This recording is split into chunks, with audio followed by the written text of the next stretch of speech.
बीरबल बहुत नेक दिल इंसान थे। वह सदैव दान करते रहते थे और इतना ही नहीं, बादशाह से मिलने वाले इनाम को भी ज्यादातर गरीबों और दीन दुखियों में बांट देते थे।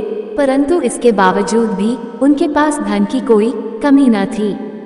दान देने के साथ साथ बीरबल इस बात से भी चौकन्ने रहते थे कि कपटी व्यक्ति उन्हें अपनी दीनता दिखाकर ठग न लें।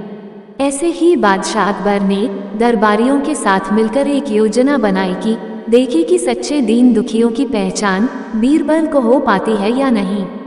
बादशाह ने अपने एक सैनिक को वेश बदलवाकर दीनहीन अवस्था में बीरबल के पास भेजा कि अगर वह आर्थिक सहायता के रूप में बीरबल से कुछ ले आएगा तो बादशाह अकबर की ओर से उसे इनाम मिलेगा।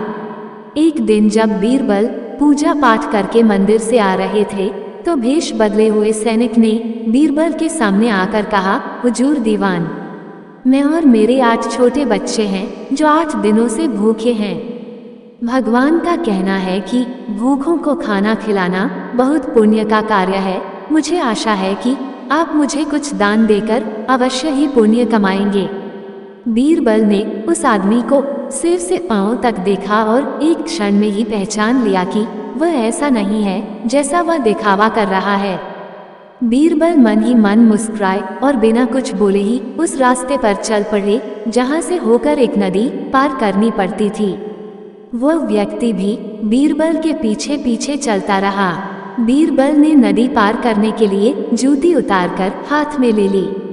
उस व्यक्ति ने भी अपने पैर की फटी पुरानी जूती हाथ में लेने का प्रयास किया।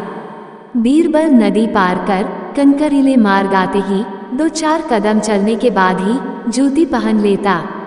बीरबल ये बात भी गौर कर चुके थे कि नदी पार करते समय उसका पैर धुलने के कारण वो व्यक्ति और भी साफ सुथरा, चिकना, मुलायम गोरी चमड़ी का दिखने लगा था। इसलिए वह मुलायम पैरों से कंकरीले मार्ग पर नहीं चल सकता था। दीवान जी, दीन चहीन की पुकार आपने सुनी नहीं? पीछे आ रहे व्यक्ति ने कहा। बीरबल बोले, जो मुझे पापी बनाए मैं उसकी पुकार कैसे सुन सकता हूँ? क्या कहा? क्या आप मेरी सहायता करके पापी बन जाएंगे? हाँ, वो इसलिए कि शास्त्रों में लिखा है कि बच्चे का जन्म होने से पहले ही भगवान उसके भोजन का प्रबंध करते हुए उसकी माँ के स्तनों में दूध दे देता है, उसके लिए भोजन की व्यवस्था भी कर देता है। ये भी कहा जाता है कि भगवान इंसान को भूखा उठाता है पर भूखा सुलाता नहीं है। इन सब बातों के बाद भी तुम अपने आप को 8 दिन से भूखा कह रहे हो। इन सब स्थितियों को देखते हुए यही समझना चाहिए कि भगवान तुमसे रुष्ट हैं और वह तुम्हें और तुम्हारे परिवार को भूखा रखना चाहते हैं। लेकिन मैं उसका सेवक हूँ। अगर मैं तुम्हारा पेट भर दूँ तो ईश्वर मुझ पर रुष्ट होगा ही। मैं ईश्वर के विरुद्ध नहीं जा सकता, ना बाबा ना। मैं तुम्हें भोजन नहीं करा सकता क्योंकि यह सब कोई पापी ही कर सकता है। बीरबल का ये जवाब सुनकर वह चला गया। उसने इस बात की बादशाह और दरबारियों को सूचना दी। बादशाह ये समझ गए कि बीरबल ने उसकी चालाकी पकड़ ली है। अगले दिन बादशाह ने बीरबल से पूछा, बीरबल, तुम्हारे धर्म कर्म की बड़ी चर्चा है पर तुमने कल एक भूखे को निराश ही लौटा दिया, क्यों?